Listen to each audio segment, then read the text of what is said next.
Capítulo 29. Rompiendo las pieles delgadas, el aire sobre las llanuras abrasadas de la cordillera vocal ardía con rayos de fuego mientras las naves de desembarco caían del cielo como un juicio divino. El señor de la guerra Grunt se alzaba sobre un afloramiento irregular de roca de obsidiana, mientras el suelo temblaba bajo sus pies con el rítmico golpeteo de miles de botas. Botas Krogan. Su imponente figura se recortaba contra el cielo carmesí, cada centímetro de su endurecido caparazón pintado con los colores rojo y negro de los recién forjados batallones Krogan, una marca tanto de orgullo como de venganza. Las llanuras se extendían a sus pies, sembradas de los restos esqueléticos de los búnkeres batarianos destrozados y las humeantes armaduras del Consejo, el primer estruendo de una guerra que apenas comenzaba. Grunt apretó los puños, sus dedos, como garras, se tensaron con anticipación mientras el zumbido distante de las cañoneras turianas comenzaba a hacerse más fuerte. Casi podía saborear la batalla en el viento. Esto era lo que había estado esperando. Cuando la USP convocó por primera vez a los Krogan a unirse a las Naciones Solares Unidas contra el Consejo, muchos se mostraron escépticos. Grunt, no.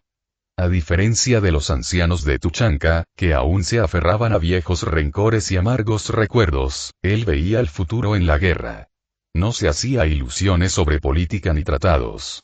Para él, esto era simple. Una lucha que valía la pena librar, una causa que permitía a los Krogan desatar su furia con un propósito. Y los susceptibles, los turianos, los salarianos, las Asari se lo merecían.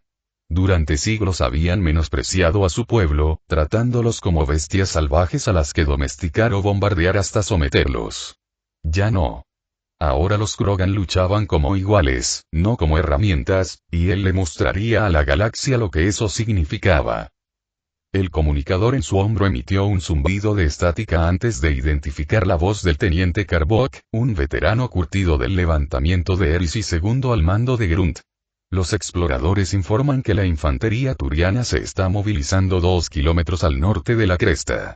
Cuentan con apoyo blindado, caminantes y vigilancia aérea. Parece que van a atacar las líneas batarianas de nuevo. Déjalos, gruñó Grunt, con la voz como gravilla muriendo. Descubrirán que esta vez no somos tan fáciles de presionar. Se volvió hacia su partida de guerra, con cientos de Krogan reunidos tras él, armados con una combinación de cañones de plasma proporcionados por la USP, escopetas de fabricación Krogan y armas cuerpo a cuerpo improvisadas forjadas con los huesos de la megafauna local. Sus armaduras lucían las marcas de sus clanes, pero por encima de ellas, cada una exhibía con orgullo el sello de las Naciones Solares Unidas. Al principio hubo tensión, alianzas forjadas por la desesperación en lugar de la confianza, pero tras la batalla de la cuenca de Glor, cuando una unidad de comando humana luchó codo con la partida de guerra de Grunt para defender el paso, algo cambió. Ahora estaban unidos, no solo por juramentos, sino por sangre. Grunt alzó la voz y el aire pareció aquietarse. Guerreros.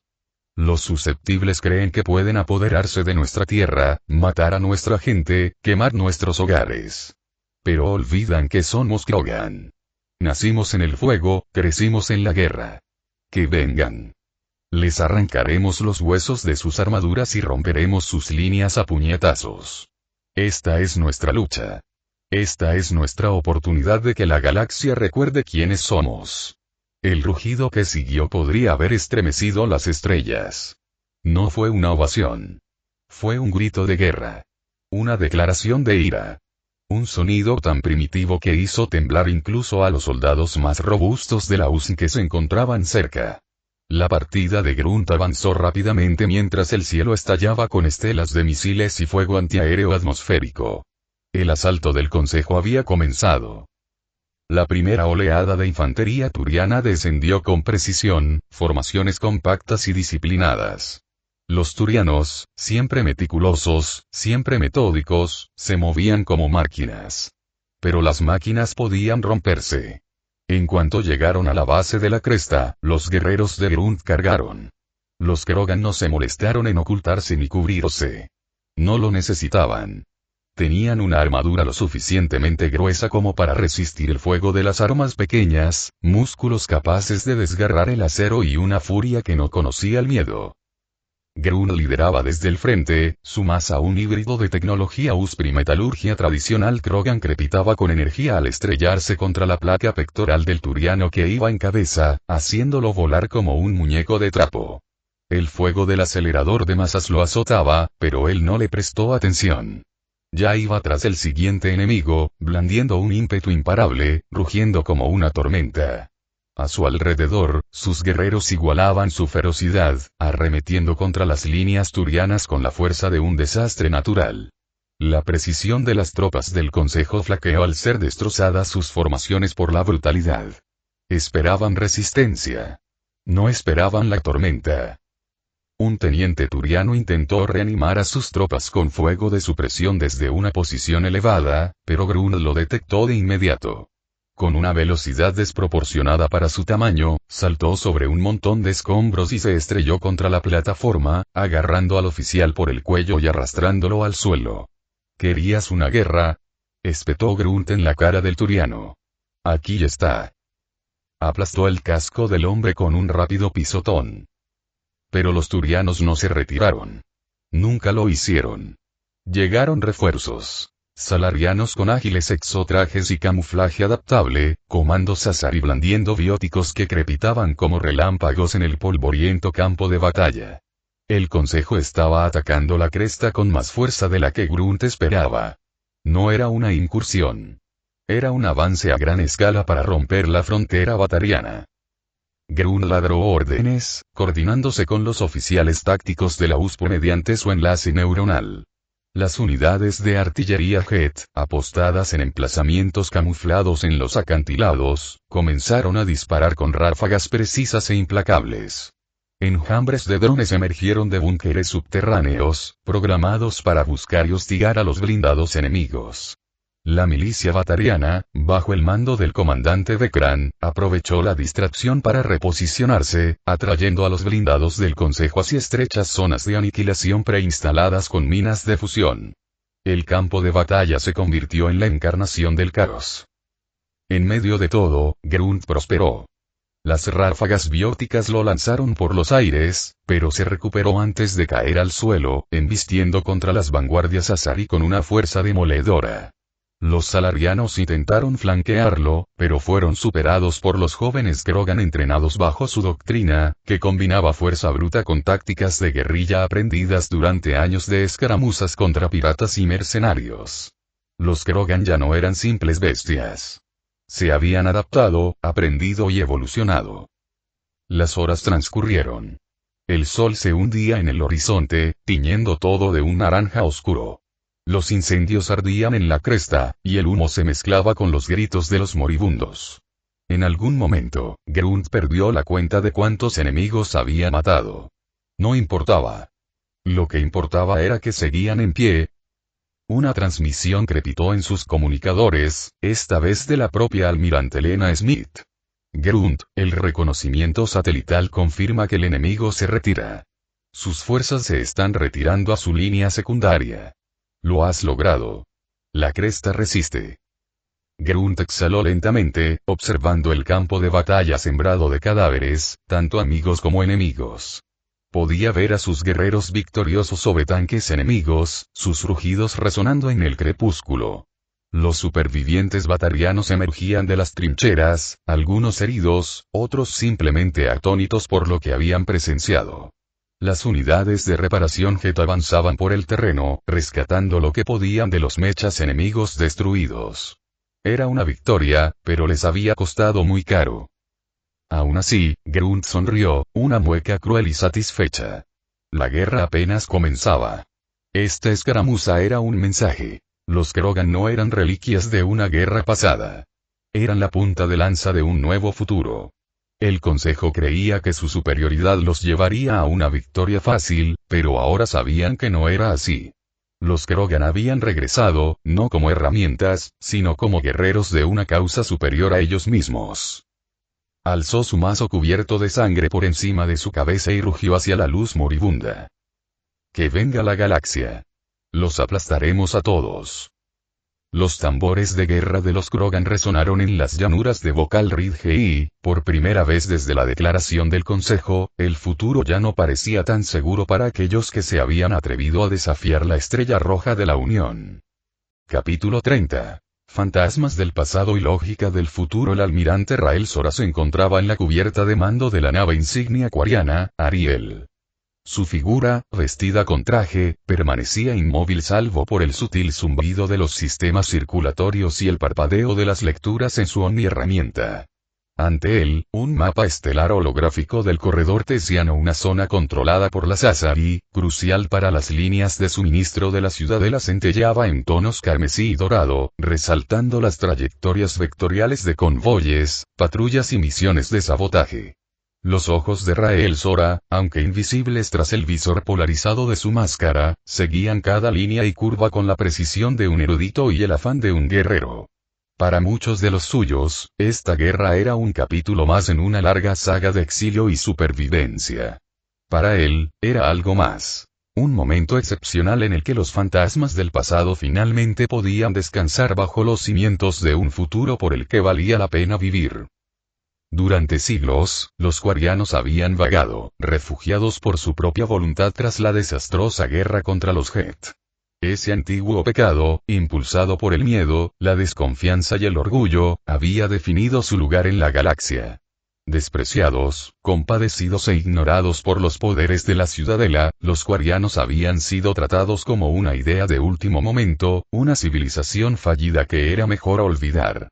Cuando la Unión de Repúblicas Planetarias Socialistas les brindó no solo ayuda sino respeto, cuando sus diplomáticos negociaron la paz entre quarianos y Geth, cuando el sueño del renacimiento de Ranoch dejó de ser una fantasía, esto transformó el alma misma de Rael Sora.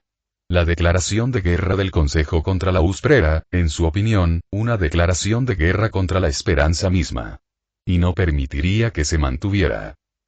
Almirante, los drones de reconocimiento de largo alcance confirman que el rumbo del convoy ha cambiado a la ruta secundaria Theta 7, informó la comandante Envael, una joven estratega quariana que se encontraba a su lado. Su voz transmitía una mezcla de reverencia y anticipación. Escolta. 2 fragatas Asari, una corbeta furtiva salariana. Las señales de los cargueros civiles coinciden con el manifiesto STG de la semana pasada. Intentan pasar desapercibidos antes de la próxima patrulla batariana. Rael Sora asintió lentamente. Inicia la operación Colmillo Susurrante. Despliega redes de interferencia desde los exploradores de reconocimiento emparejados con Geth.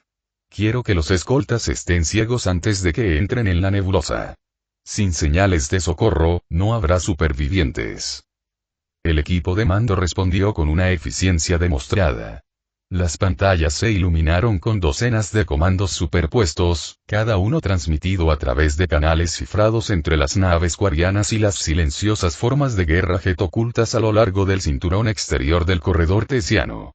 En los meses transcurridos desde el inicio de la guerra, esta simbiosis, antes considerada imposible, se había convertido en la vanguardia de la superioridad tecnológica de las Naciones Solares Unidas. Ingenieros quarianos e inteligencias Geth, trabajando en conjunto, habían redefinido la guerra electrónica y el sigilo. La flotilla ya no flotaba en los confines del espacio conocido. Atacaba, silenciosa y afilada, como un bisturí. Rael se giró hacia la ventana, donde las estrellas brillaban tras el cristal reforzado. En algún lugar, Ranoch volvía a ser verde. No del todo curado, no del todo entero, pero respiraba. Las granjas florecían bajo la luz del sol, los niños jugaban bajo cielos reales, y las plataformas, antaño hostiles, ahora ayudaban a construir hogares y a enseñar en escuelas. Cada torpedo lanzado, cada casco enemigo atravesado en el vacío. Todo tenía un precio. Pero para Rael, el coste estaba justificado. La guerra no se trataba solo de defender los mundos fronterizos de la USN. Se trataba de asegurar que la frágil llama de la redención, encendida entre Quarian y Geth, no se apagara bajo el fuego de artillería del Consejo. Los líderes Asari y Turianos calificaron a la alianza USPO de camarilla de radicales y criminales, una potencia rebelde que amenazaba el orden galáctico. Rael había escuchado sus discursos. Había visto a Valern hablar de equilibrio, había oído a Sparatus clamar por venganza y había escuchado a Tebos disfrazar su conquista con diplomacia.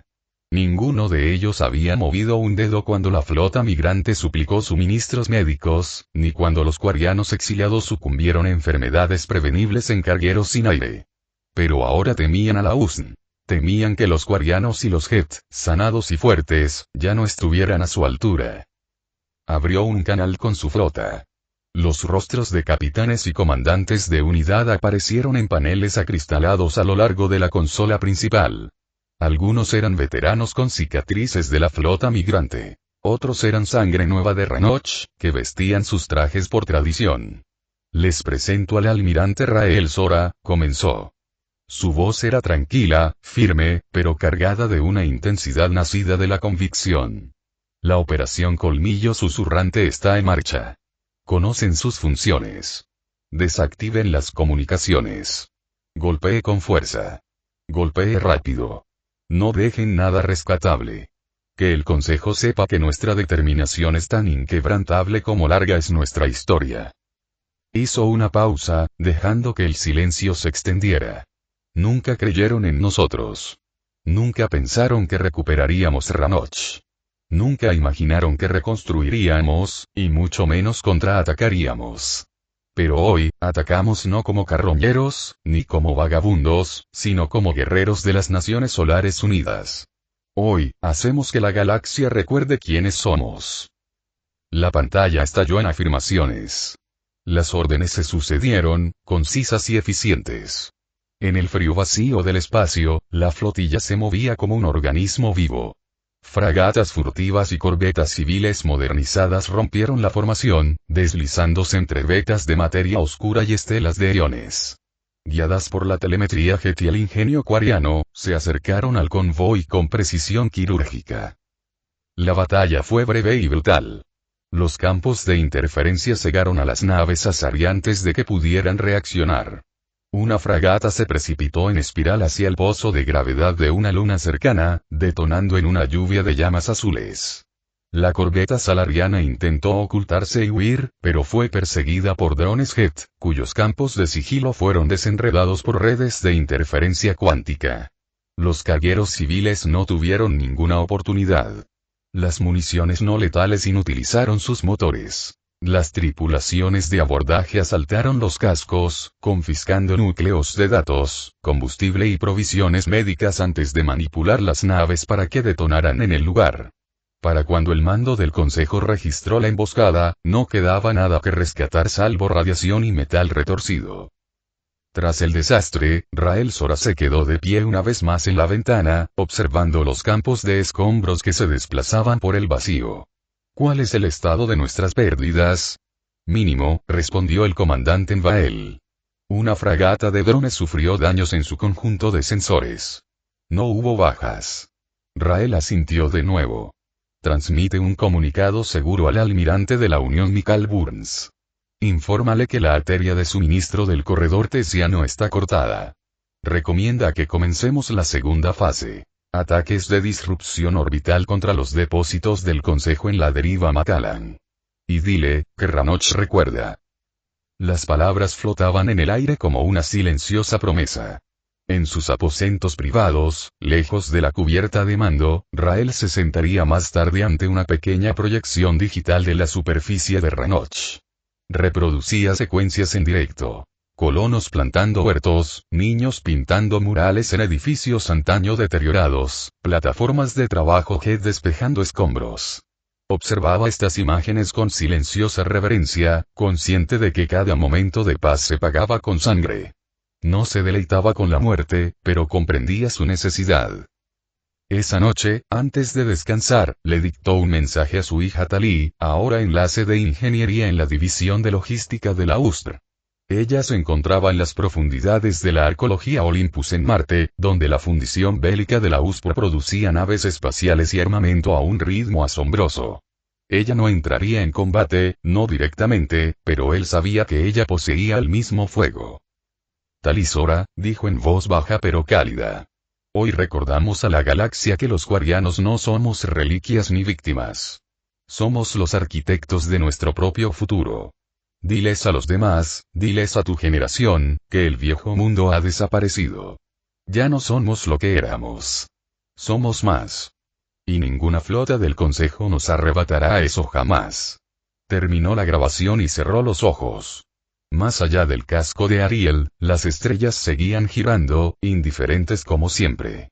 Pero por primera vez en siglos, brillaban sobre un pueblo que ya no estaba a la deriva, ya no estaba en silencio, ya no estaba solo.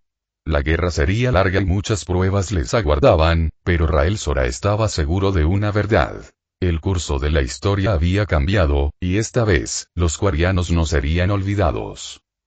Los Geth no experimentaban miedo. No conocían el orgullo, no en el sentido orgánico. Lo que poseían era claridad. Un entramado cristalino de resultados calculados, matrices de probabilidad y adaptación en tiempo real que les permitía funcionar con una precisión muy superior a la de cualquier especie del Consejo.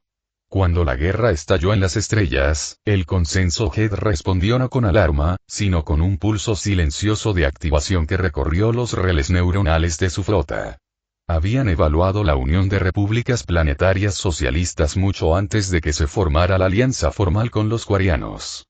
Su conclusión, extraída tanto de simulaciones como de observaciones, fue simple. La supervivencia y el crecimiento eran más probables junto con la USPR y sus principios. Había una elegancia matemática en el socialismo practicado por la USPR. El rechazo a la jerarquía, la priorización del bienestar colectivo y la erradicación de la escasez mediante la asignación lógica eran valores similares al consenso interno de los Geth. No exigían la igualdad por razones ideológicas, sino que comprendían su utilidad para crear estabilidad y sostenibilidad. Su ayuda en la reforma de la hegemonía batariana y el regreso quariano a Ranoch ya había demostrado el respeto de la Unión por la autonomía y la cooperación. Así pues, cuando estalló la guerra, los Geth se comprometieron plenamente. Desde los fríos y silenciosos núcleos de sus acorazados, miles de tiempos de ejecución se fusionaron en modelos tácticos. El consenso generó más de 4 millones de permutaciones de posibles estrategias del Consejo y las comparó con el comportamiento observado en las operaciones militares turianas, salarianas y azari durante el último siglo. 17 minutos después de los primeros ataques del Consejo de la Ciudadela, los Geth habían comenzado a construir contramedidas. La primera prioridad fue la integración. La flotilla Geth de cruceros pesados y plataformas móviles interactuaba con las redes de mando de la USPR, adaptando sus protocolos a las estructuras de mando descentralizadas de la Unión. A diferencia de la mayoría de los ejércitos, la USPR valoraba la toma de decisiones distribuida y la flexibilidad de las unidades autónomas, una estructura que los Geth encontraban sorprendentemente eficiente. La información fluía sin obstrucciones ni egoísmo. Las órdenes se daban en probabilidades, no en absolutos. Una plataforma móvil Geth integrada en un crucero de la USPR procesaba un plan de acción sugerido, simulaba resultados en nanosegundos y los ejecutaba en consecuencia. El resultado era una orquesta de lógica y adaptabilidad. En los límites del espacio de la Ciudadela, los Geth lanzaron incursiones coordinadas contra las cadenas de suministro y los repetidores de comunicación. Uno de estos enfrentamientos tuvo lugar en la nebulosa Quisera, donde una flotilla logística salariana fue interceptada por un grupo de ataque Geth. Los salarianos emplearon sofisticados sistemas de interferencia e inteligencia artificial predictiva para anticipar emboscadas. Pero los Geth ya habían analizado y penetrado el código fuente de esos sistemas. La contramedida no fue fuerza bruta, sino elegancia. Un bucle recursivo de retroalimentación de señales que alimentaba con datos falsos los sistemas salarianos, lo que les hacía detectar flotas fantasma y refugiarse en emboscadas de su propia creación. En un solo ciclo, el consenso desplegó más de 2000 drones de combate Geth para interceptar transportes de suministros turianos en 5 sectores. Estos drones no requerían descanso ni reabastecimiento, y operaban con disciplina matemática. No buscaban gloria ni venganza.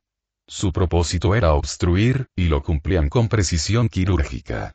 Cada convoy destruido era un punto de datos, cada transmisión capturada, una nueva variable. El consenso no solo reaccionaba a la guerra, evolucionaba con ella. Los Head comprendían que la guerra no era solo física, sino también informativa. Las fuerzas del Consejo, en particular los Salarianos, dependían en gran medida de la guerra electrónica. Intrusiones, distorsión de señales y campañas de desinformación proliferaron por la extranet como una plaga viral. Pero donde los orgánicos veían confusión, los Head veían claridad. Desplegaron matrices de cortafuegos adaptativos y contramedidas predictivas contra intrusiones, convirtiendo a las unidades de hackers del Consejo en nodos aislados y presas del pánico. En una ocasión, un equipo de operaciones encubiertas salariano intentó implantar un gusano en un relé orbital controlado por los Head sobre Alcarra. Los Head rastrearon la señal hasta su punto de origen en una fragata salariana cercana antes de que el código pudiera siquiera terminar de ejecutarse. El equipo salariano fue capturado por las fuerzas terrestres quarianas menos de una hora después.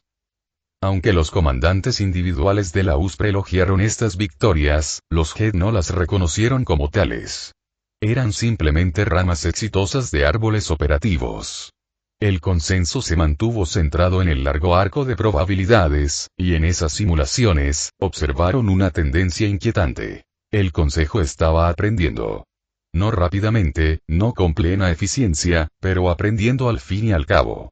Sus enfrentamientos se volvieron menos predecibles y su uso de señuelos, más refinado.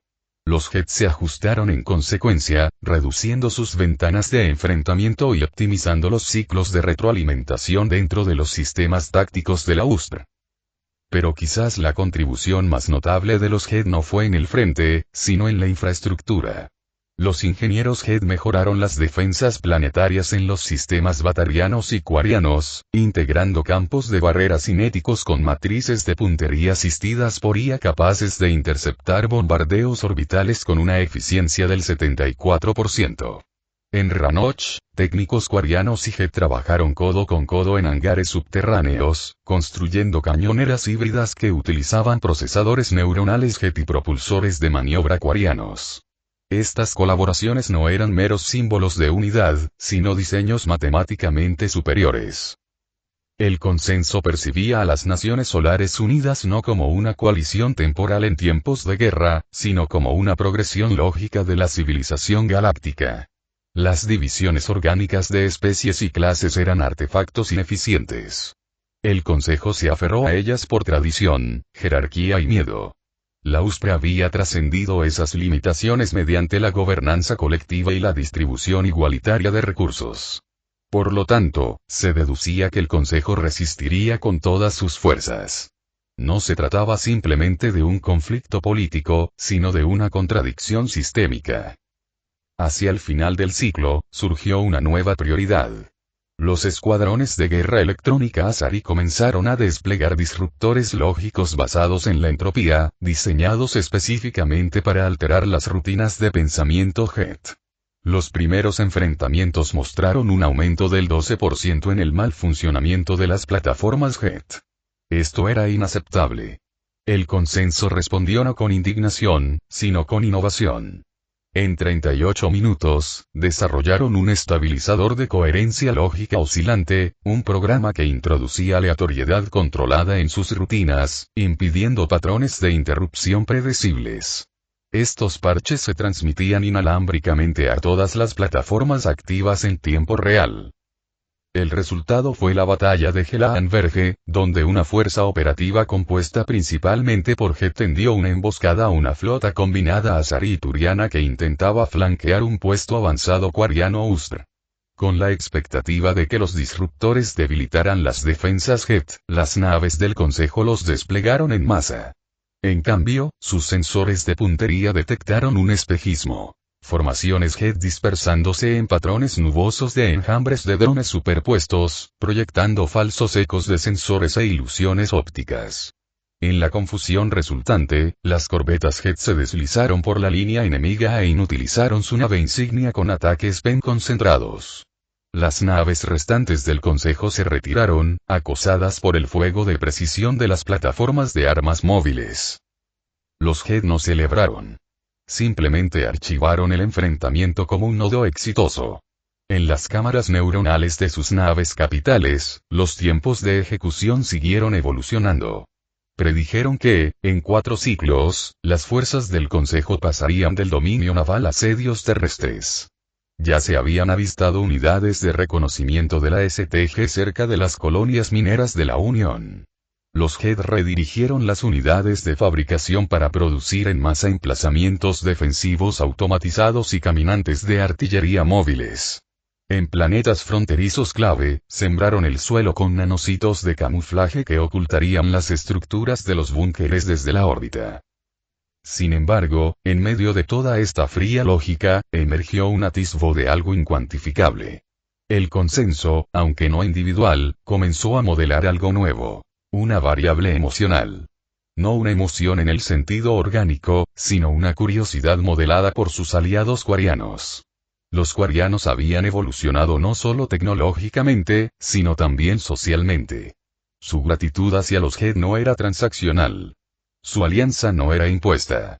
En ellos, los Geth encontraron un reflejo, por imperfecto que fuera. Un pueblo antaño dividido que había elegido la reconciliación en lugar de la venganza.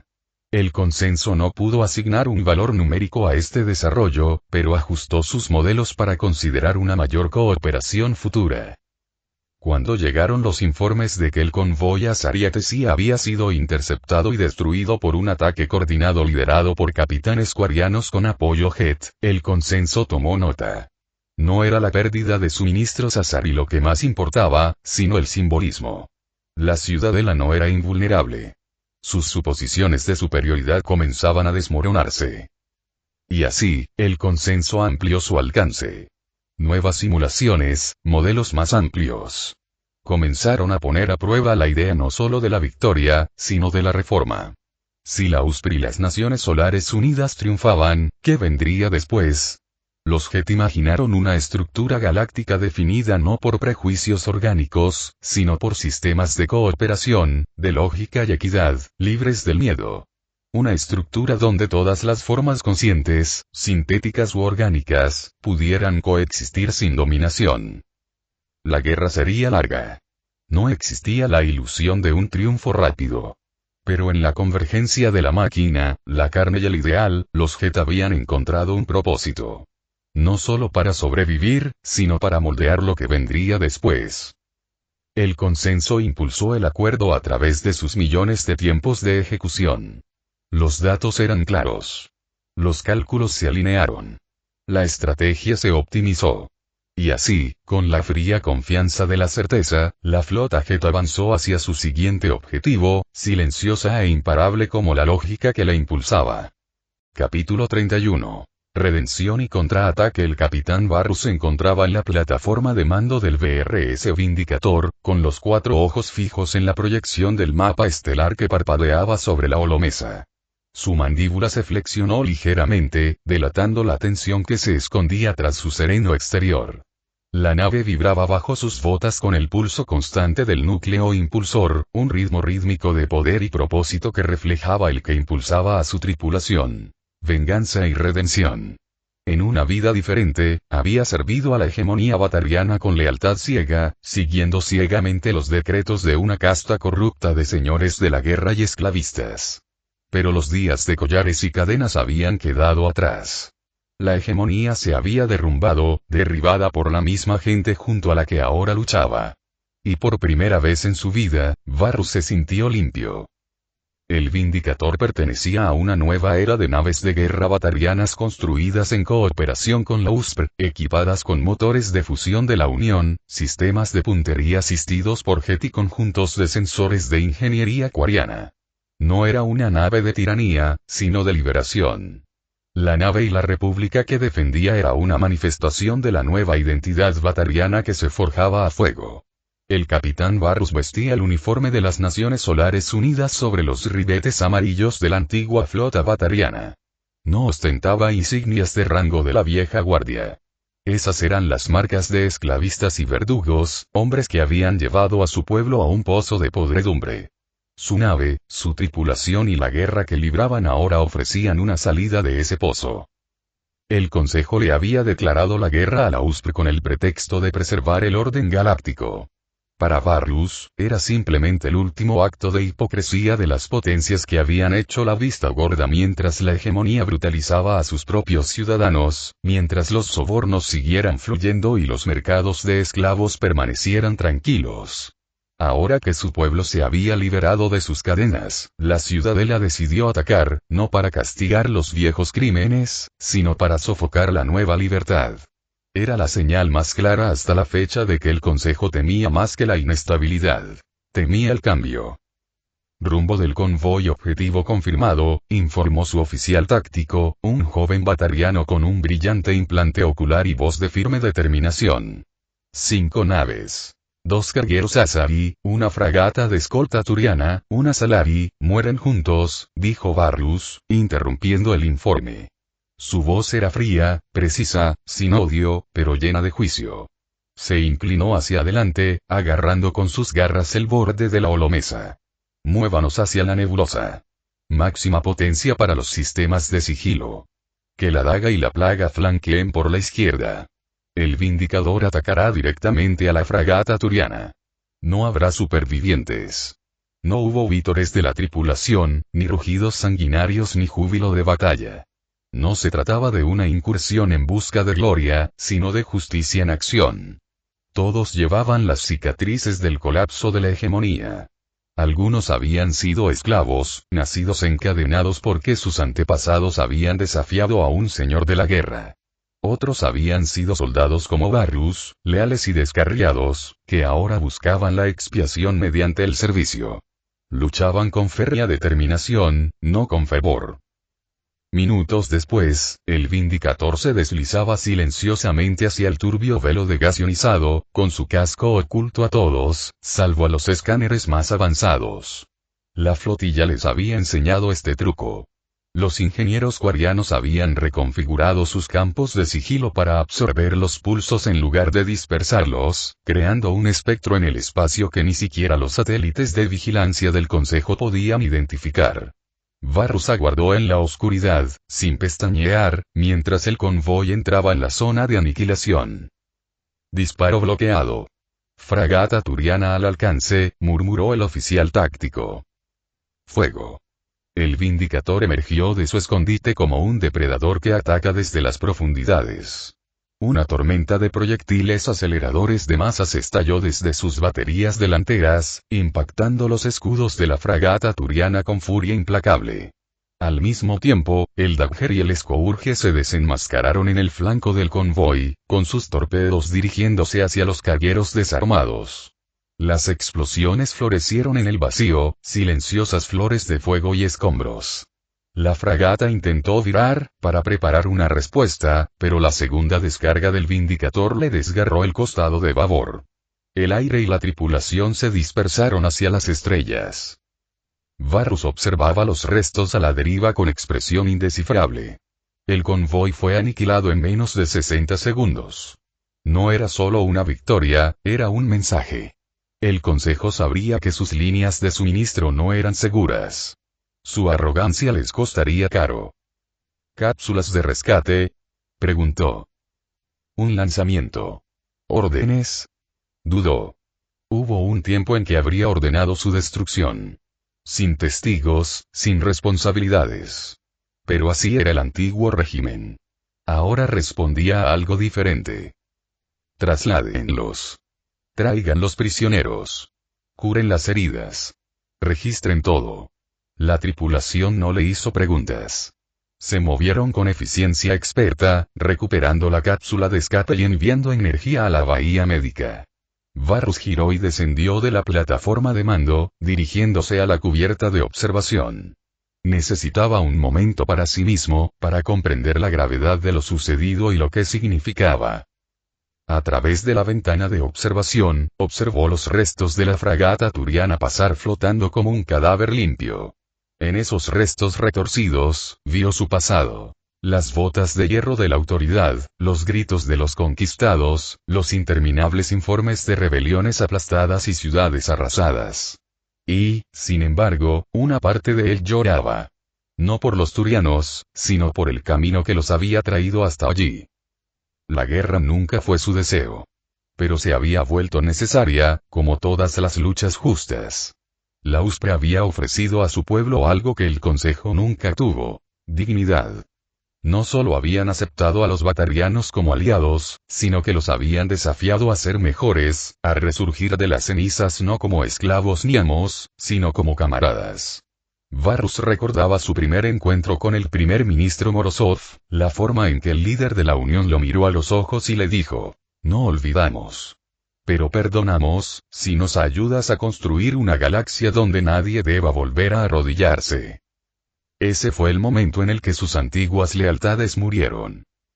Sus pensamientos fueron interrumpidos por la llegada de Sukso, un exoficial de la milicia civil que se unió a la Armada de la República tras la caída de la hegemonía. Señor, recibimos un comunicado cifrado de la almirante Lena Smith. El mando de la Unión avanza en el sector 12. Solicitan apoyo naval para una ofensiva cerca de los sistemas ANAR.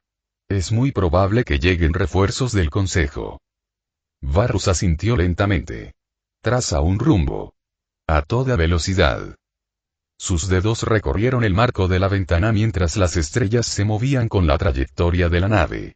Conocía los riesgos de atacar demasiado lejos de sus líneas de apoyo. El Consejo aún ostentaba superioridad numérica en muchos sectores, y sus comandantes eran astutos. Pero la USPR no necesitaba una potencia de fuego abrumadora. Necesitaba disrupción. Necesitaba caos en la retaguardia del Consejo.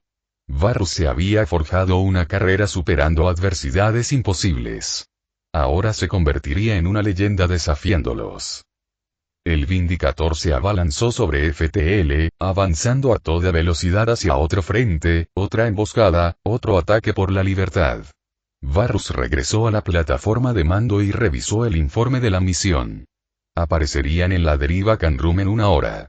La inteligencia sugería que una fuerza operativa del Consejo se estaba reabasteciendo en un puesto minero. Perfecto. A medida que transcurrían los minutos, caminaba entre su tripulación, ofreciendo en voz baja palabras de concentración y agradecimiento. Lo respetaban no por su rango, sino por su transformación. Por cómo había transformado su culpa en resolución, su desgracia en disciplina. Ya no era un señor de la guerra. Ahora era un servidor del pueblo. Y cada alma en esta nave sabía que luchaba por algo más que el orgullo. Luchaba para demostrar que el cambio era posible. Cuando el Vindicador salió de FTL, las estrellas ardían en guerra. Una flotilla de naves del Consejo se cernía sobre un anillo de asteroides plateado, agrupadas alrededor de un pequeño depósito orbital. No era una fortaleza, sino más bien una parada en boxes, vulnerable y complaciente. El Vindicador, la daga y el azote se desplegaron en posiciones de ataque. El enemigo no se da cuenta, informó el oficial de comunicaciones. Las armas están calientes, dijo Varrus. La batalla que siguió fue feroz, pero breve. El equipo de Varrus había estudiado las tácticas del Consejo, sus predecibles patrones de respuesta y su excesiva dependencia de los nodos de mando centralizados. La IA táctica de la USPR, sintetizada con asistencia JET, interfirió con los sensores de objetivo enemigos mientras los torpedos batarianos azotaban las plataformas de atraque. Un crucero del Consejo intentó escapar, pero quedó atrapado en el fuego cruzado entre Dagger y Scourge. Se desintegró bajo la descarga. En menos de 20 minutos, el depósito de reabastecimiento de Canrum Drift había desaparecido. Varrus permanecía de pie ante la holomesa, observando cómo los campos de escombros se perdían en espiral en el vacío. La tripulación a su alrededor murmuraba actualizaciones, contaba los supervivientes enemigos y marcaba el equipo recuperable. Otra fortaleza del Consejo se sumió en el silencio. Mientras los informes lo inundaban mensajes de elogio de Lena Smith, elogios de Morozov, incluso agradecimientos cifrados de los nodos JET, Varrus no dijo nada. Simplemente cerró los ojos, asintió una vez y dejó que el peso del momento lo abrumara. Así se sentía la redención. No la absolución ni el perdón, sino un propósito. Una búsqueda incansable de la justicia mediante la acción, la claridad mediante el fuego. La guerra apenas había comenzado. Y el capitán Varrus se aseguraría de que la galaxia recordara lo que significa resurgir de las cenizas y luchar por algo mejor. No como un batariano del pasado, pero como soldado del futuro. Un soldado de las Naciones Solares Unidas. La guerra había grabado su nombre en las estrellas, y la general Sofía Teresa podía sentir su calor en las paredes de acero de su centro de mando. El zumbido de los generadores, los leves temblores de los bombardeos distantes y el flujo constante de actualizaciones del frente convergían en un ritmo grave y rítmico que latía por el búnker fortificado bajo la estación Tiber. Situada en órbita sobre Procyon Prime, una de las colonias estratégicamente más cruciales de la USP, Tiber se había convertido en el centro neurálgico de las operaciones defensivas a lo largo del asediado frente del núcleo. Fue allí, entre las pantallas holográficas de varios niveles y el disciplinado clamor de los oficiales militares, donde Sofía se plantó. Su uniforme, impecable, contrastaba marcadamente con el agotamiento que se reflejaba en los rostros de los oficiales subalternos que la rodeaban. Su presencia serena y metódica contradecía la tensión que crepitaba en el aire. Para muchos, ella era el muro de hierro contra el que se derrumbaría el avance del Consejo. Y ella sabía que esa reputación tenía peso. No del tipo que ganaba batallas directamente, sino del que elevaba la moral en horas desesperadas. Y las horas se volvían más desesperadas cada día. Informes de bajas del sector Delta, murmuró el coronel Jin con voz tensa. La pantalla a su lado se iluminó con zonas rojas, que destellaban sobre la colonia sitiada de Laconis IV. Resistieron durante 40 horas. Hemos comenzado el repliegue hacia la línea de defensa de la cordillera. Evacuación de civiles confirmada. 98% de extracción. Sofía sintió en silencio, mientras escudriñaba con la mirada el mapa estelar. La presión enemiga había sido implacable. Las divisiones turianas, Azari y salarianas, trabajando en perfecta sincronía, habían lanzado oleadas de ataques a través de múltiples sistemas. El Consejo esperaba derrotar a la USP por puro desgaste, asumiendo que una coalición descentralizada de humanos, batarianos, quarianos, Geticrogan no podría resistir un ataque unificado. Pero lo que no habían comprendido, lo que Sofía había dedicado toda su carrera a estudiar, era que la unidad bajo opresión no era lo mismo que la unidad por decisión propia. Las Naciones Solares Unidas habían hecho su elección. Y ahora, era el momento de hacer sangrar a Consejo por subestimarlos. Retirad el 11º y el 14º blindado del cinturón de Triarca, dijo con voz firme y baja. Los oficiales a su alrededor se pusieron firmes, transmitiendo sus órdenes con precisión robótica. Ya han frenado el avance Azari demasiado. Reasignadlos al paso Selnari. Vamos a resistir hasta que las fábricas de Tigris completen su tercera oleada de caminantes Juggernaut. La general Sofía Teresa nunca había sido una persona que se dedicara al espectáculo. No llevaba medallas. No pronunciaba discursos conmovedores. Su liderazgo provenía de una preparación incansable, una honestidad brutal y una fe inquebrantable en quienes estaban bajo su mando.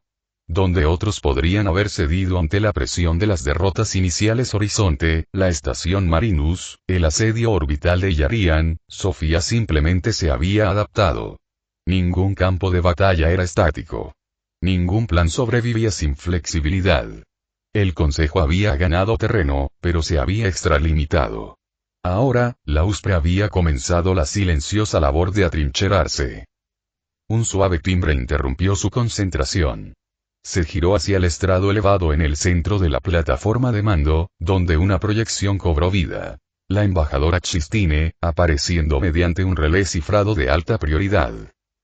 General, dijo Chistine con un respetuoso asentimiento. Sus rasgos estaban demacrados, el cansancio se reflejaba en sus ojos. Los últimos informes confirman levantamientos civiles en Encelados Menor. Las fuerzas de seguridad del Consejo están al límite de sus fuerzas para responder a la disidencia interna. Parece que la ocupación Azari no es tan segura como pretendían. Era de esperar, respondió Sofía con los brazos cruzados. Sembramos la resistencia local hace meses. Una vez que la política del Consejo se impuso con firmeza, la presión fue inevitable. Aún así, no la consideraremos una victoria estratégica hasta que podamos apoyarla con ayuda material. Chistine asintió, reconociendo el realismo de la evaluación de Sofía. ¿Cómo van los preparativos para el contraataque? Sofía señaló el mapa táctico, donde destellos naranja y verde representaban las concentraciones de tropas y flotas que se formaban tras las líneas. Hemos iniciado la fase 1. El flujo logístico se mantiene. Los modelos computacionales JET proyectan un 78% de probabilidades de revertir el impulso con éxito si atacamos en los próximos 12 días. Bien, respondió el embajador. El directorio está preparando un frente diplomático para complementar su frente militar. Si los atacamos con la suficiente fuerza, podríamos obligar al Consejo a negociar bajo nuestras condiciones. Sofía no respondió de inmediato. Su mirada se posó en los sectores ocupados. Poblaciones enteras desplazadas. Ciudades arrasadas. Sistemas agrícolas reducidos a cenizas. Cada día apagado con sangre y silencio. Una victoria diplomática era una meta admirable, pero tenía que pensar en terreno, en números, en vidas. Solo negociarán si creen que pueden perder, dijo Sofía finalmente. Así que debemos hacérselo creer. La pantalla se apagó. La conversación había terminado. Ella se volvió hacia sus oficiales. Comenzar la implementación completa de la operación Caída de Estrellas. Iniciar la interferencia de la señal del sitio negro en el cúmulo Sepiria. Desplegar la flota señuelo hacia la fauces de Jaret. Quiero que el enemigo se centre en el vector equivocado. El frenesí de actividad se reanudó, pero Sofía ya estaba al tanto, calculando el riesgo y la respuesta. Cada maniobra debía tener en cuenta el tiempo de reacción del Consejo, la velocidad de la flota, el retraso en las comunicaciones. Y, sobre todo, la seguridad civil. La USPO lo había dejado claro desde el inicio de la guerra. No se trataba de conquista. Se trataba de resistencia. No se convertirían en aquello contra lo que luchaban. Afuera, más allá del búnker reforzado, Procyon Prime brillaba en el vacío. Una joya de océanos verdes y ciudades en expansión, símbolo de la unidad socialista y el desarrollo post-escasez. Pero la guerra la había convertido en una fortaleza. Cada satélite, un arma. Cada órbita, una red de defensa. Sofía no se hacía ilusiones. Si perdían este sector, enviarían un mensaje peligroso. Que incluso el corazón de la USPR era vulnerable. No lo permitiría. Las horas transcurrían mientras trabajaba, alternando entre actualizaciones tácticas, transmisiones de campo y coordinación en red con los mandos militares aliados. Los regimientos Krogan habían estabilizado el frente occidental cerca del anillo exterior batariano. Los ingenieros quarianos habían aumentado la potencia de los motores subluz en el 50% de los acorazados de la flota. Los análisis JET informaron de una infiltración completa en la red de comunicaciones secundaria del Consejo. Cada victoria era un punto, y Sofía estrechaba la tela de la guerra con cada orden. El Consejo era superior en número, pero carecía de la seguridad moral que conllevaba defender el hogar y la libertad. Había revisado las comunicaciones interceptadas de los comandantes de campo turianos. Arrogancia mezclada con duda. Algunos se referían a los USPR como insurgentes. Otros los llamaban sucios comunistas. Pero todos subestimaban la resiliencia de quienes no tenían nada que perder salvo sus cadenas. Mientras el sol salía por el horizonte del Procyon Prime, su luz dorada se extendía sobre el casco de la estación Tiberina, Sofía se encontraba en la plataforma de observación panorámica. Bajo ella, un escuadrón de buques de guerra de la USPR giraba en formación de lanzamiento, con sus cascos brillando con sus banderas rojas y blancas. Una vista tan hermosa como letal. El coronel Jin se acercó silenciosamente a su lado. La flota está lista. Los recursos ofensivos están en posición. Esperamos su orden. Sofía no dudó. Comienza la fase 2. Saludó y se fue. Permaneció en silencio e inmóvil, observando cómo las naves desaparecían en la oscuridad del espacio. En algún lugar, generaciones enteras serían moldeadas por esta guerra. Y ella tenía el deber, no solo de comandar, sino de asegurar que aún existiera una galaxia en la que valiera la pena vivir cuando se asentara el polvo. Una galaxia donde el poder sirviera a la gente, no la gobernara. La guerra estaba lejos de terminar. Pero con cada día que pasaba, la línea se mantenía. Y pronto, avanzaría. Con una última mirada hacia las estrellas, la general Sofía Teresa se giró y regresó a la sala de guerra, donde el contraataque esperaba su mano para lanzarlo a la historia. Capítulo 32. Eden Prime. El suelo de Eden Prime, antaño fértil y suave bajo las suaves lluvias, se había convertido en un revoltijo de sangre, barro y acero destrozado. El soldado de la USPR Arthur Grant yacía presionado contra la fría pared de tierra de una trinchera improvisada, con el rifle firmemente apretado contra el pecho mientras las explosiones iluminaban el cielo como nubarrones artificiales. Cada ráfaga de artillería se sentía como un juicio, golpeando la frágil corteza terrestre y provocando escalofríos en la columna vertebral de cada soldado apiñado en esa desamparada extensión de tierra de nadie.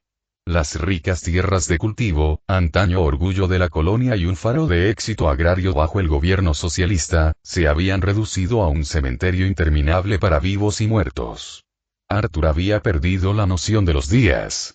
Solo había ataques, contraataques y la ensordecedora calma de la espera entre ambos, una calma que siempre se sentía como el momento previo a la caída de una guillotina. Se ajustó las correas del casco mientras la tierra y la arenilla caían sobre él tras un impacto cercano.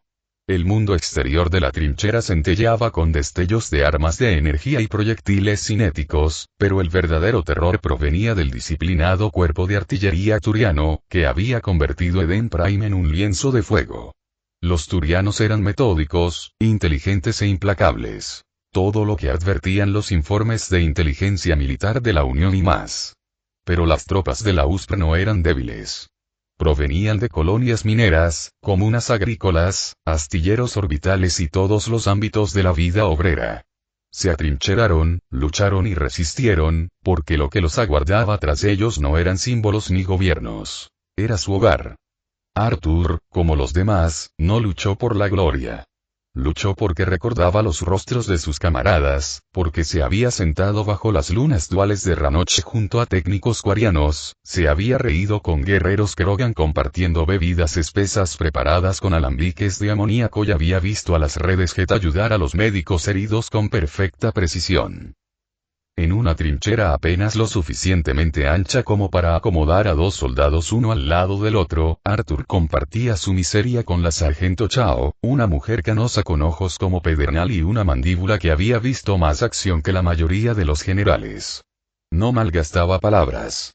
Señalaba, ladraba, se movía y mataba. Arthur había aprendido más de ella en una semana que durante todo su entrenamiento. Creía en la USPR, pero no ciegamente. Creía en su gente, sus principios y en su derecho a forjar su propio futuro sin ser dictados por antiguas jerarquías alienígenas que disfrazaban el estancamiento de sabiduría.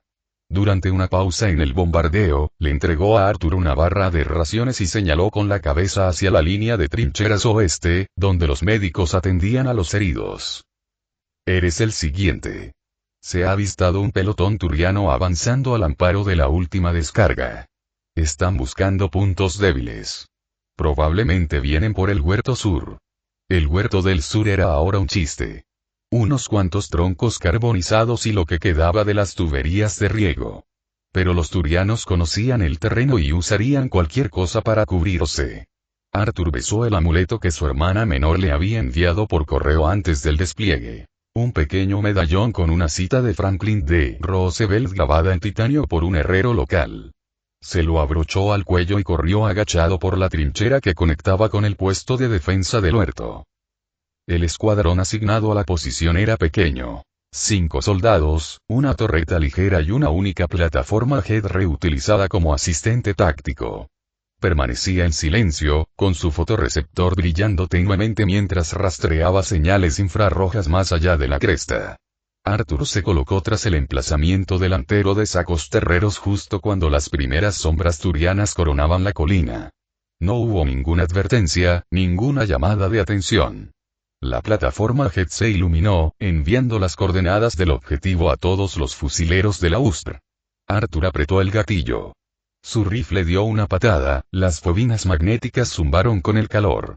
Un turiano cayó. Otro. Pero seguían avanzando, precisos, desplegándose, devolviendo el fuego con una eficiencia implacable. El aire se volvió acre con ozono y sangre. Un soldado a la izquierda de Arthur Faris, un joven ingeniero de Nueva Shanghái, recibió un disparo en el pecho.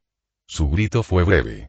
Arthur sintió una rabia como ácido subirle por la garganta, pero la concentró en su objetivo. Disparó una y otra vez hasta que el rifle se sobrecalentó, y luego, sin pensarlo, agarró el arma caída de Faris. La torreta zumbaba y traqueteaba a su lado, disparando fuego de supresión. Los turianos redujeron la velocidad y luego dudaron. «¡Granada!», gritó alguien. Arthur se zambulló cuando la explosión levantó tierra y cuerpos por los aires. La onda expansiva le entumeció los oídos. La tierra le llenó la boca. Rodó justo a tiempo para ver cómo la plataforma Jet se lanzaba frente a otra granada, protegiendo al escuadrón. La máquina se desplomó en silencio, y sus luces se apagaron.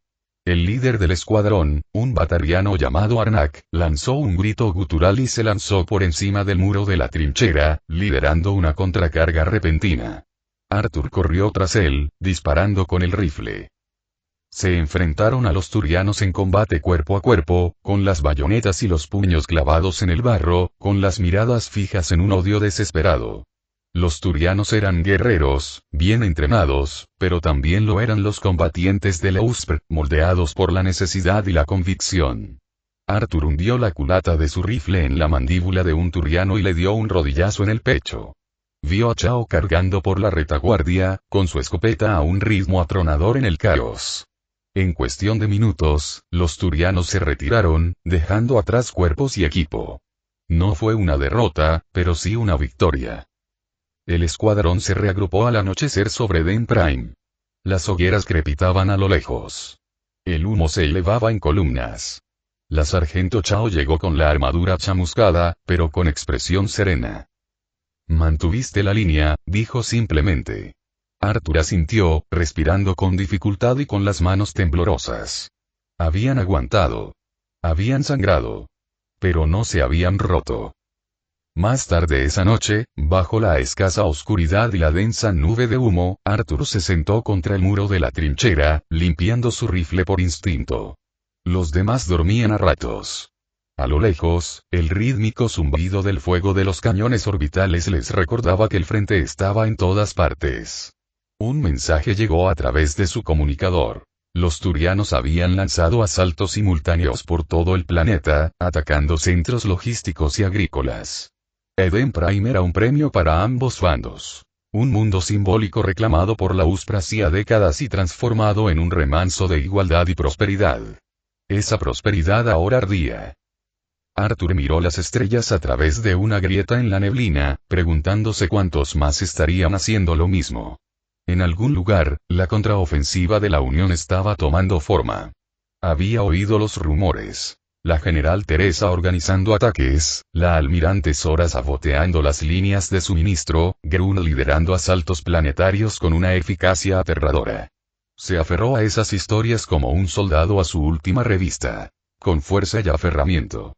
No eran mitos. Eran camaradas. Gente como él, luchando, muriendo y con esperanza. Al amanecer, un dron mensajero sobrevoló el lugar, dejando caer una caja sellada con suministros y un breve comunicado. Chao lo leyó en voz alta al escuadrón. El alto mando felicita a todas las unidades en Eden Prime por su continua resistencia. Refuerzos en camino. Prioridad. Mantener las trincheras a toda costa hasta que comience el avance coordinado. Resistir a toda costa. Arthur miró a su escuadrón, ahora reducido a 4. Sabía lo que eso significaba. Significaba no retroceder, no rendirse y no hacerse ilusiones. Pero no vio miedo en sus ojos. Solo una firme determinación. Resistirían, porque detrás de ellos había escuelas, hogares, granjas cooperativas y millones de personas que creían en un futuro donde ninguna especie viviera bajo la yema de otra. Arthur miró una vez más al cielo y susurró a las estrellas. Resistiremos. Haremos que cuente.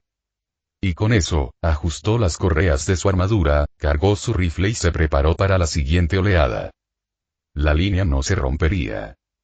La comandante turiana Miren Kandros se encontraba en la trinchera de mando, dominando la extensión devastada por la guerra de Den Prime. Los vientos aullaban sobre la colonia destrozada, ahora una tierra de nadie, de tierra quemada, edificios derrumbados y trincheras excavadas a toda prisa. El cielo rojizo estaba cubierto de hollín y humo tras semanas de incesantes bombardeos de artillería. Antaño símbolo de la resiliencia y reconstrucción de las Naciones Solares Unidas, Eden Prime se había convertido en un crisol donde el acero turiano chocaba violentamente con la determinación humana. Las mandíbulas de Diren se crisparon de irritación cuando otra explosión lejana provocó temblores en el suelo. Habían lanzado todo su poder contra las posiciones de la USPR durante la última semana, y aún así, las líneas se negaban a romperse. Ajustó los datos de puntería en su herramienta, entrecerrando sus ojos dorados ante la frustrantemente resistente red defensiva que tenía ante sí. Trincheras surcadas de barreras reforzadas, campos de fuego superpuestos, emplazamientos de artillería ocultos y, lo peor de todo, soldados que se negaban a ceder. Los turianos contaban con superioridad numérica, apoyo orbital y experiencia en campañas prolongadas. Y, sin embargo, los defensores de la USPR se aferraban a sus posiciones como si su propia existencia dependiera de ello. Diren había presenciado guerras de desgaste antes, pero nunca una como esta, no donde los defensores luchaban con tanta desesperación coordinada y fervor ideológico. Le recordó las primeras historias de guerra de Palaven, de esas que tenían más en común con los mitos que con los registros militares. Otra patrulla derrotada, gritó una voz tras ella. Era el subcomandante Virex, con el casco bajo el brazo y el rostro blindado fruncido por el cansancio. Sector 12. Los humanos les tendieron una contraemboscada. Explosivos improvisados, cañones de riel de corto alcance. Perdimos a 9. Diren exhaló lentamente, con la columna rígida. Eso significaba que 3 patrullas habían sido diezmadas en menos de 24 horas. Había presionado para un reconocimiento más agresivo, pensando que los humanos finalmente estaban flaqueando. En cambio, habían caído en otra trampa. La USPR no solo estaba defendiendo Eden Prime. Estaban aprendiendo, adaptándose, volviéndose más peligrosos con cada enfrentamiento. Si los turianos esperaban un colapso moral, habían juzgado mal a su enemigo. Retiren todas las patrullas de vanguardia, dijo con firmeza, ya oyendo las protestas que Virex intentaría hacer. Fortifiquen la segunda línea de trincheras. Basta de avances a ciegas. Estamos desperdiciando vidas. Al comando del Consejo no le va a gustar, respondió, como era de esperar. Quieren un avance antes de que acabe la semana. El batallón Azari llega en 3 días. Esperan que ablandemos al enemigo antes de esa fecha. Y espero no desperdiciar vidas turianas por la ilusión del progreso, espetó, con una voz más aguda de lo que pretendía. Pero no se disculpó. No podía permitírselo. No allí afuera, no cuando sus tropas apenas dormían, viviendo entre el barro y la sangre, acosadas por proyectiles de artillería fantasma y ataques nocturnos. Mientras Virex saludaba y se marchaba, Diren volvió la mirada al horizonte. Los humanos se habían atrincherado alrededor de un enorme complejo prefabricado que antaño había servido como centro de investigación.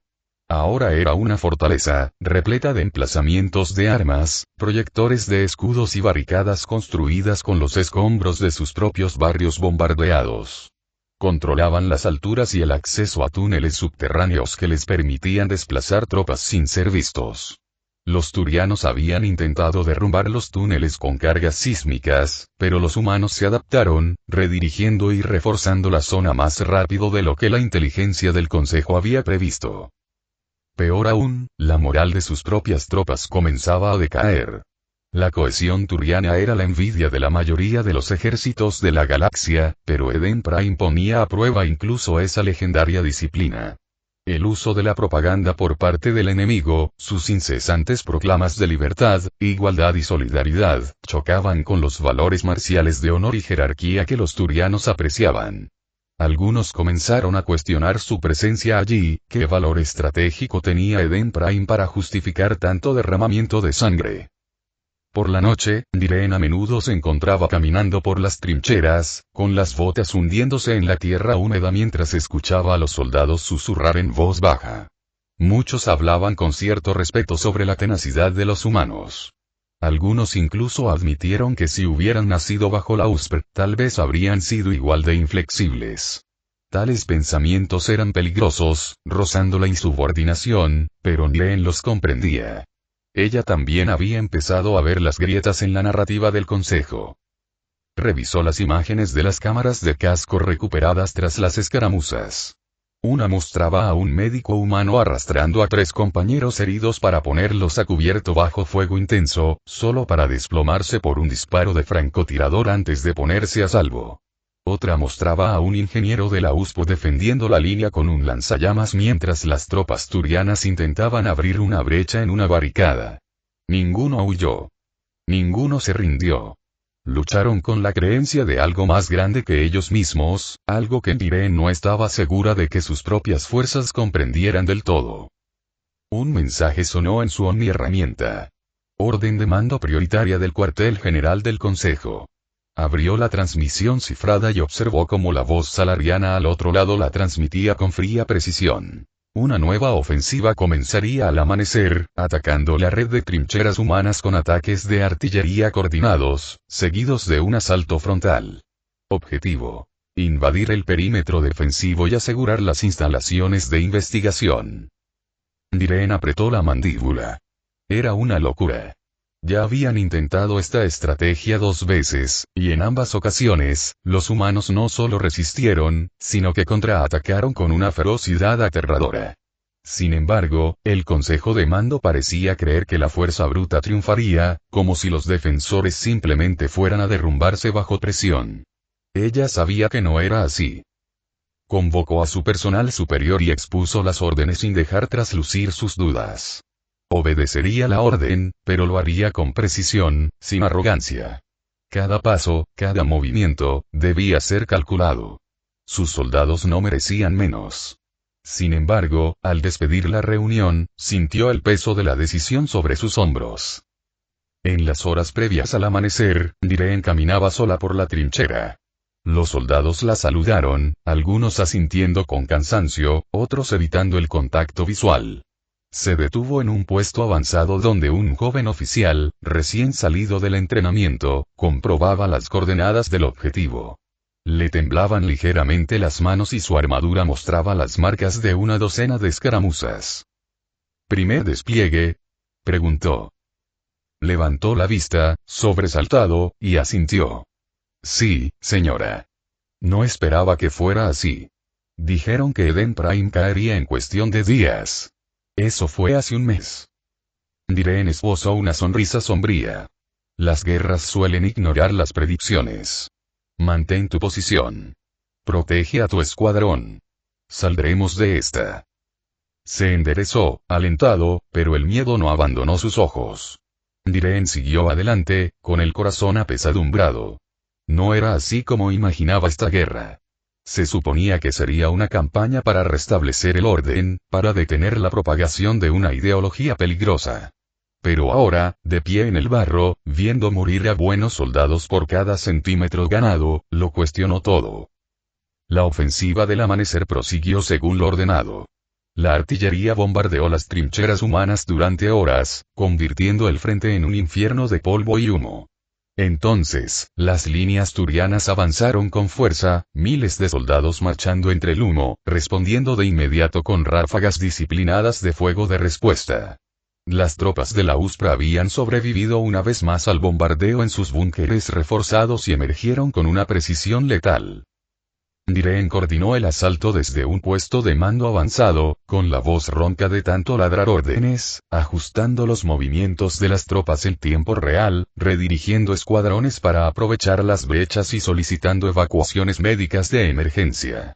Y, sin embargo, no fue suficiente. Los humanos resistieron. Sus tropas avanzaron unos cientos de metros antes de verse obligadas a atrincherarse bajo fuego implacable. La instalación permaneció fuera de su alcance. Al anochecer, los informes de bajas se filtraban. Cientos de bajas. Miles de heridos. Ningún avance significativo. La ofensiva había fracasado. Niren estaba de pie frente a las tiendas médicas, mientras los gemidos de los heridos resonaban en el aire frío. Su armadura estaba quemada por la metralla, su hombrera izquierda abollada. No había dormido en 2 días. Y solo podía pensar en lo predecible que había sido este resultado. El Consejo de Mando había subestimado a la USPR una vez más, y sus soldados habían pagado el precio. Entró en sus aposentos y selló la puerta. Las luces se atenuaron automáticamente. Se desplomó en la silla frente a su terminal, con la cara entre las manos. El enemigo ya no eran solo soldados humanos que defendían su mundo. Eran símbolos de algo mayor. Un desafío a la autoridad de la ciudadela, a sus presunciones de dominio e inevitabilidad. Y estaban ganando la guerra moral. Eso la aterrorizaba más que nada. Cuando finalmente levantó la vista, su reflejo en la pantalla estaba demacrado. Pero sus ojos estaban claros. No estaba vencida. Aún no. La guerra no había terminado. Pero no se ganaría solo con la fuerza bruta. El Consejo tenía que cambiar su enfoque. Eden Prime tenía que convertirse en una lección, no en una tumba. Abrió un canal privado con la inteligencia de la jerarquía, en voz baja pero firme. Solicito permiso para iniciar la reevaluación estratégica de la campaña Eden Prime. La metodología actual es insuficiente. Recomiendo la revisión inmediata de las capacidades y la resiliencia ideológica del enemigo. La USPR no solo se resiste. Está demostrando. Y no estamos escuchando. El mensaje fue enviado. Dudaba que alguien lo escuchara. Pero tenía que intentarlo. Se apartó de la terminal y contempló por la ventana rendija el horizonte rojo y parpadeante. Ya se estaba planeando otra ofensiva. Se perderían más vidas. Pero bajo el lodo, el humo y la sangre, creía que surgiría una nueva estrategia. Una que pudiera dar sentido a esta guerra. Por ahora, se mantendría firme. Y esperaría. Esperar a que alguien finalmente entienda que ya no se trata de conquista. Se trataba de convicción. Y en Eden Prime, la convicción ardía con más fuerza que cualquier artillería turiana. Nakmordrak había vivido más guerras que años de vida para la mayoría de las especies. Sin embargo, incluso para un Krogan, incluso para alguien que había luchado durante los sangrientos siglos posteriores a las rebeliones y había presenciado innumerables escaramuzas en los sistemas Terminus, nada lo había preparado para la brutal y desgarradora agonía de Eden Prime. El fértil mundo colonial se había convertido en un campo de batalla carbonizado, sus ricos bosques reducidos a tocones ennegrecidos, sus cielos perpetuamente manchados por el humo de las naves de guerra y el fuego orbital. Antaño símbolo del éxito de la colonización de la USPR, ahora era el crisol donde la determinación de las Naciones Solares Unidas se ponía a prueba contra la implacable furia del Consejo de la Ciudadela. Drax se agazapó junto a un cráter que servía de puesto de triaje improvisado. Los heridos estaban apilados en filas improvisadas, algunos gimiendo, otros en un silencio inquietante. Sus enormes garras se movían con precisión experta, colocando huesos en su lugar, inyectando estabilizadores y sellando hemorragias con un cauterizador portátil. La sangre Krogan, humana, quariana, batariana fluía en el barro, haciendo que las distinciones carecieran de sentido. La única prioridad era la supervivencia. Tranquilo, murmuró con voz grave pero reconfortante, arrodillado junto a un joven soldado de infantería humano al que le faltaban ambas piernas. No morirás hoy. No bajo mi cuidado. El soldado parpadeó, demasiado sorprendido para hablar, pero se aferró al enorme brazo de Drac como si lo anclara al mundo de los vivos. Drac le inyectó un cóctel de analgésicos y antichoques antes de gritar pidiendo camilleros. Recorrió el campo con la mirada. Los camilleros no llegaron.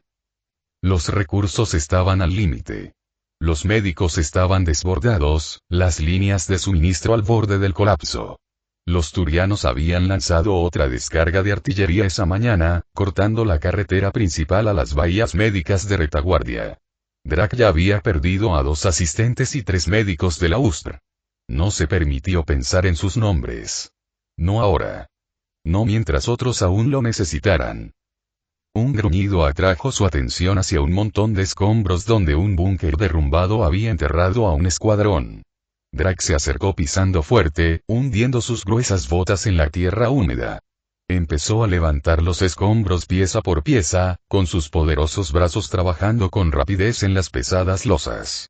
Debajo, encontró a un ingeniero batariano, apenas con vida, con el pecho aplastado y los ojos abiertos por el terror. «Quédate conmigo», dijo Drac, colocando una máscara de oxígeno sobre el rostro estrecho del batariano. «Te sacaremos de aquí».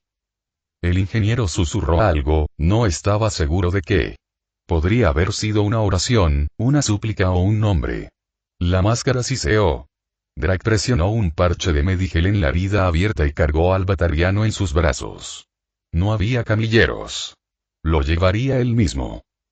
Mientras regresaba al cráter, pasó junto al puesto de mando, donde el olor a electrónica quemada se mezclaba con el ozono. La línea apenas resistía. Los informes eran desalentadores. La infantería turiana había penetrado la trinchera sur hacía 2 horas antes de ser repelida por un contraataque. Cientos de muertos en ambos bandos. Y la lucha continuaba, como si el propio Eden Prime fuera una bestia hambrienta que exigía sangre. Drac llegó al cráter y depositó al batariano junto a los demás. Le indicó a uno de los médicos restantes, un quariano con manos temblorosas y armadura agrietada, que le administrara una transfusión. La joven dudó, mirando a un paciente de un lado a otro. «Nos hemos quedado sin omnitubos», dijo con voz temblorosa. «Nos queda uno». Drac miró al batariano. Luego a un Krogan con quemaduras de 3er grado en medio cuerpo. Y luego a un humano con un pulmón colapsado. Cerró los ojos, tomó una decisión y señaló al humano. «Úsalo con él». El quariano no discutió. Simplemente asintió y se puso a trabajar. Drac se dio la vuelta. No necesitaba ver cómo la respiración del batariano se detenía. Había hecho lo que pudo. Una señal de comunicación crepitó en su oído. Era un breve mensaje del hospital de campaña de la USPR, 5 kilómetros atrás. Convoy de suministros médicos emboscado en ruta. No había supervivientes. Tendrían que racionar lo poco que tenían hasta que llegaran refuerzos. Si llegaban. Gruñó, con la frustración a flor de piel. No era solo la falta de suministros ni la muerte constante. Era la constatación de que esta guerra, este supuesto choque de ideologías, se había convertido en una máquina que devoraba a los vivos y escupía a los muertos. Y por mucho que trabajara, por muchas vidas que salvara, la carnicería nunca cesaba. Pero aún así, había encontrado de nuevo su propósito. Mucho tiempo atrás, Drac luchó por la antigua gloria Krogan. Mató por honor, por venganza, por supervivencia. Pero aquí, entre la suciedad y la mugre de Eden Prime, descubrió algo más. Ya no era solo un guerrero. Era un sanador. Y eso le dio fuerza. Cuando el sol se puso en el horizonte, envolviendo el campo de batalla en la penumbra, Drac reunió a lo que quedaba de su equipo. 6 médicos, todos exhaustos, empapados en sangre. Él se alzaba en el centro, elevándose sobre ellos como una montaña. «Mantendremos esta posición», dijo en voz baja pero firme. «No con armas. No con armadura. Con nuestras manos, con nuestro corazón. Salvaremos a quienes podamos. No nos detendremos. No hasta que esta guerra termine». Los demás asintieron. Sin palabras. Solo una resolución compartida. Entonces se oyó el lejano estruendo de los tanques. Las fuerzas del Consejo se movilizaban de nuevo. Otro asalto. Drac recogió su equipo y se giró para encarar el campo de batalla. Él no tenía miedo. Esta era su guerra ahora. Y lucharía contra ello con todo lo que tenía. A medianoche, las trincheras volvieron a estar inundadas de heridos. Los gritos rasgaban la noche mientras las explosiones lanzaban tierra y metralla por los aires. Drac se movía como un espectro entre el caos, ayudando donde podía. Uno de los suyos, Nakmorgel, un joven Krogan con una vena desafiante, había recibido un impacto de una ráfaga de plasma. Drac lo alcanzó justo cuando se desplomaba. Cayó de rodillas, atrayendo a Gel hacia sí. La respiración del joven Krogan era superficial. Una quemadura enorme le recorría el pecho.